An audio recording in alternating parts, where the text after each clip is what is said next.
খুব সহজতে ৰেষ্টুৰেণ্টৰ নিচিনা সেই টেষ্টটো পাব পাৰে গতিকে কেনেদৰে বনালোঁ এবাৰ চাওঁ বলকচোন প্ৰথমতে কেৰাহীত মিঠাতেল দিছোঁ তাৰপিছত দালচিনি লং আৰু ইলাইচি দি দিছোঁ এতিয়া পিঁয়াজ দিছোঁ মই 3টা পিঁয়াজ সৰু সৰুকৈ কাটি লৈছিলোঁ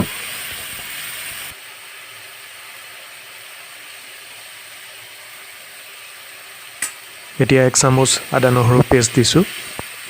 আৰু এইখিনি ভালকৈ ভাজি থাকিব লাগিব যেতিয়ালৈকে গোল্ডেন ব্ৰাউন কালাৰ হৈ নাযায় এইখিনি গোল্ডেন ব্ৰাউন কালাৰ হৈ গৈছে এতিয়া আমি বিলাহীৰ পিউৰিখিনি দিম মই ইয়াতে ডাঙৰ দুটা বিলাহীৰ পিউৰি বনাই লৈছিলোঁ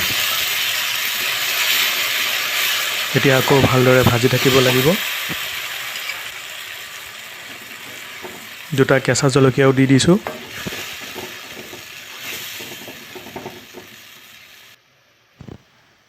এইখিনি ভালদৰে ভাজাৰ পিছত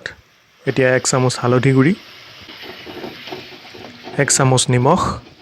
নিমখটো আপোনালোকে নিজৰ সোৱাদ অনুসৰি দিব 2 চামুচ ছোলে মছলা আপোনালোকে যিকোনো ব্ৰেণ্ডৰ ছোলে মছলা দিব পাৰে 1 চামুচ ধনিয়া গুড়ি এতিয়া 1 চামুচ ৰেড চিলি পাউডাৰ দি ভালছে লৰাই দিব আৰু গেছৰ ফ্লেমটো ল'ত ৰাখিব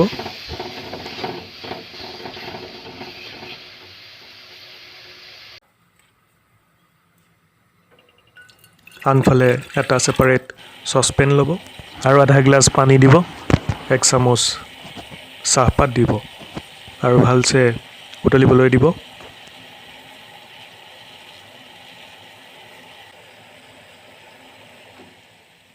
আমাৰ চাহপাতৰ পানীখিনি ৰেডি হৈ গ'ল এতিয়া গেছটো অফ কৰি দিছোঁ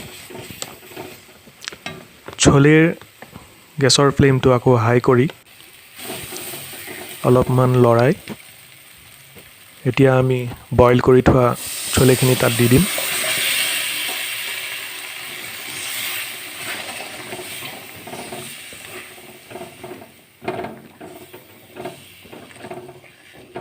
আৰু ভালছে লৰাই দিম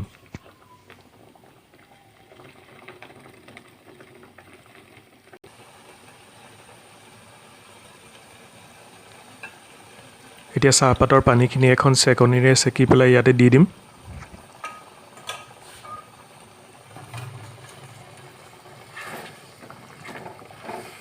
তাৰপিছত অকণমান লৰাই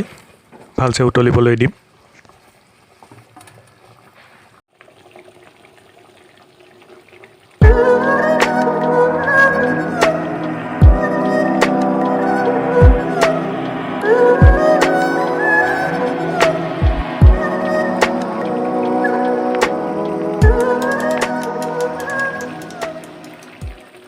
যদি বিচাৰে অকণমান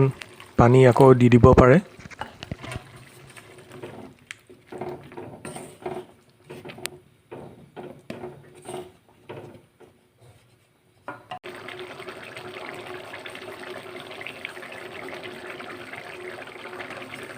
এতিয়া আমি ইয়াতে